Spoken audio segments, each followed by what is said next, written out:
مکہ میں محمد صلی اللہ علیہ وسلم سے 300 سال پہلے تک مکہ میں ابراہیم علیہ السلام کے بتائے ہوئے راستے پر، ابراہیم علیہ السلام کے دین پر وہاں کے لوگ قائم رہے اور اللہ کی عبادت کرتے رہے، ایک اللہ کی عبادت کرتے رہے۔ اس میں خاص طور سے قریش کے لوگ، قبیلہ قریش کے لوگ ابراہیم علیہ السلام کی پیروی کرتے تھے، مطلب کہ ابراہیم علیہ السلام کے بتائے ہوئے راستے پر ایک اللہ کی عبادت کرتے تھے، اور بہت سارے قبیلے تھے اس وقت وہاں پر اللہ ہی کی عبادت کرتے تھے۔ محمد صلی اللہ علیہ وسلم سے 300 سال پہلے تک، لیکن محمد صلی اللہ علیہ وسلم کے 300 سال پہلے ایک آدمی وہاں پر تھا، اور بہت امیر آدمی تھا، بہت دولت مند تھا۔ اس کے پاس 20,000 اونٹ تھے، 20,000 اونٹ تھے، نہ جانے کتنی بکریاں رہی ہوں گی، کتنی مال اور شہرت، بہت شہرتی آدمی تھا، بہت مالدار آدمی تھا، اور اس کا نام تھا عمرو بن لہی الخزاعی۔ اس کا نام تھا عمرو بن لہی الخزاعی۔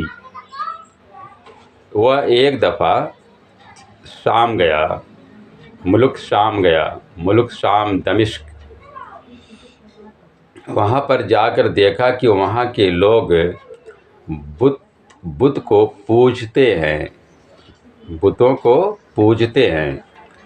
تو یہ دیکھتے ہوئے اسے سمجھ میں نہیں آیا، تو اس نے پوچھا، عمرو بن لہی الخزاعی نے وہاں کے لوگوں سے پوچھا کہ یہ آپ لوگ بتوں کو کیوں پوجتے ہو؟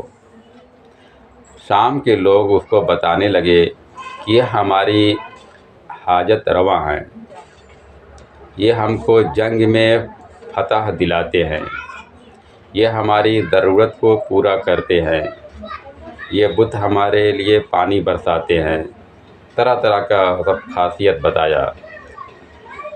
اور عمرو بن لہی الخزاعی جو تھا مکہ کا، اس کو باتیں پسند آئی ان لوگوں کی، اور ان کے بت کو خرید لیا۔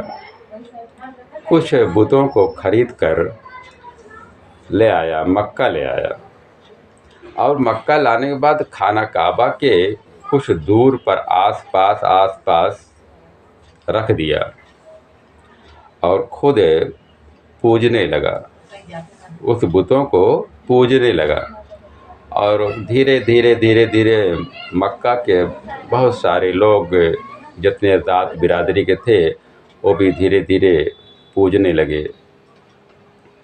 اسی خبیث کی وجہ سے، عمرو بن لہی الخزاعی کی وجہ سے مکہ میں بت پرستی کا رواج شروع ہو گیا۔ اسی کے دور سے شروع ہوا، وہی ذمہ دار ہے، اسی کے ہاتھوں سے شروع ہوا، عمرو بن لہی الخزاعی۔ اور دھیرے دھیرے مکہ میں بت پرستی چالو ہو گئی، یعنی سمجھ لیجیے کہ 300 سال تک ریگولر بت پرستی چالو رہی۔ اور کچھ دنوں کے بعد جب